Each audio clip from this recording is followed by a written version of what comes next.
Hi guys, इस video में बात करेंगे जो भी स्टूडेंट्स आप लोगों ने अगर क्लास 10th या 12th का इस बार बोर्ड एग्जाम दिया था और आपके रिजल्ट में कंपार्टमेंट शो हो रहा है तो आपको कैसे कंपार्टमेंट क्लियर करना है उसके बारे में बात करेंगे। कंपार्टमेंट किसी भी सब्जेक्ट में हो सकता है, आपका इंग्लिश से लेके फिजिक्स केमिस्ट्री मैथ, या अगर आप कॉमर्स स्ट्रीम में है तो अकाउंटेंसी बिजनेस स्टडीज में हो सकता है, अगर क्लास 10th में है तो साइंस या मैथ्स में हो सकता है, एसएसटी में हो सकता है।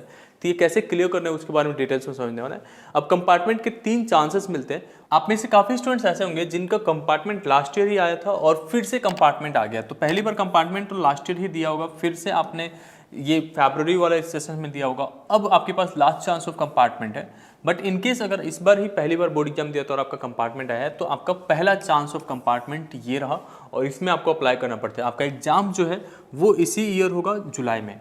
इनकेस अगर जुलाई में भी क्लियर नहीं हो पाता है, आप लेट से बीमार हो, आप जा ही नहीं रहे हो पेपर देने के लिए, तो आपके पास फरवरी जो एग्जाम होता है 2025 का, उसमें आप जाके अपीयर हो सकते हो फिर से। अगर उसमें भी क्लियर नहीं होता तो आपका जुलाई में हो जाएगा 2025। तो ऐसे चलता रहता है। ये कंपार्टमेंट एग्जाम्स के लिए सारा चांसेस रहते हैं अप्लाई करने के लिए। एग्जाम्स के लिए सिलेबस वही रहता है जो रिसेंट ईयर में चल रहा है। जैसे अगर इस बार आपने बोर्ड एग्जाम दिया था और आपका लग गया कंपार्टमेंट, तो कंपार्टमेंट का जो पेपर होने वाला है वो भी उसी सिलेबस के हिसाब से होगा जो आपका पहले पढ़ के आए हो। ठीक है, तो कुछ भी अलग से नहीं पढ़ना है, उसी सिलेबस के अकॉर्डिंग रहना है और आपको कंपार्टमेंट के लिए अप्लाई करना है। तो पहली बार चांस है आपका कंपार्टमेंट का, पहली बार कंपार्टमेंट आया हुआ है। तो इस केस में आपको जो है आपके स्कूल में कनेक्ट करना पड़ता है आपके रजिस्ट्रेशन फॉर्म के लिए। अगर आपका थर्ड चांस ऑफ कंपार्टमेंट है तो आपका जो एप्लीकेशन है वो भी ऑनलाइन होगा और आपका एडमिट कार्ड भी ऑनलाइन आएगा। एग्जाम देने बस जाना पड़ता है। आप किसी भी डिस्ट्रिक्ट में एग्जाम्स के लिए सेंटर चूज कर सकते हो। बट अगर फर्स्ट टाइम ऑफ कंपार्टमेंट है तो आपको उसी सिटी में देना पड़ेगा जहाँ पे आपने पहली बार बोर्ड एग्जाम्स अपेयर किया।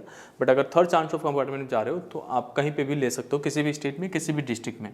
अब यहाँ पे हम लोग आप लोग के लिए फैसिलिटेशन प्रोवाइड करते हैं, कंपार्टमेंट के लिए गाइडेंस प्रोवाइड करते हैं, जिसमें आप लोग के स्टडी मटेरियल से लेकर नोट्स वगैरह जो इंपॉर्टेंट क्वेश्चंस होते हैं, कंपार्टमेंट में किस तरीके के पैटर्न्स पूछे जाते हैं, वो सारा कुछ हम गाइड करते हैं। तो इसमें बहुत ही नॉर्मल कॉस्ट है आपका 499। इसमें आप इनरोल कर सकते हो, नाम, ईमेल, फ़ोन नंबर डाल के। एंड उसके बाद से हम आपसे कनेक्ट करते हैं, आपसे कॉल पे भी कनेक्ट करते हैं, जहाँ पे आप लोग से 1-on-1 बात होती है, मीटिंग्स करते हैं सभी स्टूडेंट्स के साथ जिनके कंपार्टमेंट है सिमिलर सब्जेक्ट में, कैसे प्रिपेयर करना है, कैसे टैकल करना है इस कंपार्टमेंट को, ये हम लोग कर सकते हैं। तो अगर आपका इतना ज़्यादा कॉस्ट नहीं है, बस गाइडेंस का है, तो आप ये जरूरी रहता है। लेट से अगर आप खुद से ट्राई करते हो सकता है कंपार्टमेंट ना निकले, लेकिन हमारे सपोर्ट मिल जाएगा उसमें, तो आप लोग का जो है कंपार्टमेंट आसानी से क्लियर हो जाएगा। जो वहाँ पे कुछ मार्क्स ले आ रहे थे वहाँ पे ज़्यादा मार्क्स आ जाएगा। तो आप हो सकता है कि इतना का बर्गर खा लो या आप सपोर्ट ले लो, आपके ऊपर डिपेंड करता है किस तरीके का मीटिंग्स होता है। मीटिंग में सभी स्टूडेंट्स एक साथ कनेक्ट करते हैं, वहाँ पे हम लोग डिस्कस करते हैं कि क्या क्या चीज़ें कवर हो चुका है, कैसे कैसे पढ़ना है। स्टडी मटेरियल्स आप लोगों को प्रोवाइडेड होता है, सारे नोट्स हम लोग प्रोवाइड करते हैं, लास्ट पेपर्स वगैरह प्रोवाइड करते हैं, विद सॉल्यूशंस प्रोवाइड करते हैं।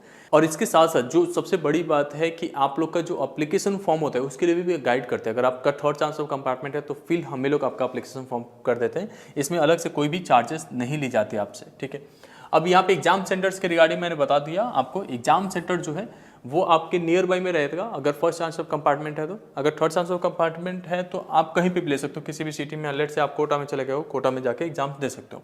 बहुत सारे स्टूडेंट्स पूछते हैं हमारे मार्कशीट कैसे मिलेगा, कंपार्टमेंट आ गया तो क्या स्कूल में ही आएगा मार्कशीट? तो इसमें जब कंपार्टमेंट क्लियर हो जाता है तो आपके स्कूल में ही मार्कशीट आ जाता है और आपके मार्कशीट में सारे सब्जेक्ट्स होते हैं। बस एग्जाम तो आप एक ही सब्जेक्ट का दोगे, लेकिन आपका जो मार्कशीट आएगा उसमें 5 सब्जेक्ट्स कवर होकर आएगा। बट अभी जो मार्कशीट आया होगा उसमें 5 सब्जेक्ट होगा और एक के सामने ई लिखा होगा या आरटी लिखा होगा और उसमें कॉम्प लिख रहेगा कंपार्टमेंट। ठीक है, अब जब कंपार्टमेंट क्लियर कर लेते हो तो आपकी मार्कशीट में कुछ भी चेंजेस नहीं रहता, जैसे ये मार्कशीट मिला है वैसे ही रहेगा, बट वो कंपार्टमेंट लिखा के जगह पे पास्ट लिख के आ जाता है। तो वो सारी चीज़ें रहेगा। बाकी टीसी, माइग्रेशन सर्टिफिकेट तो आपके स्कूल वाले दे ही देंगे। सिलेबस के बारे में बात करें तो वो सिलेबस सिमिलर रहेगा, मतलब जो अभी आपने पढ़ा था वही।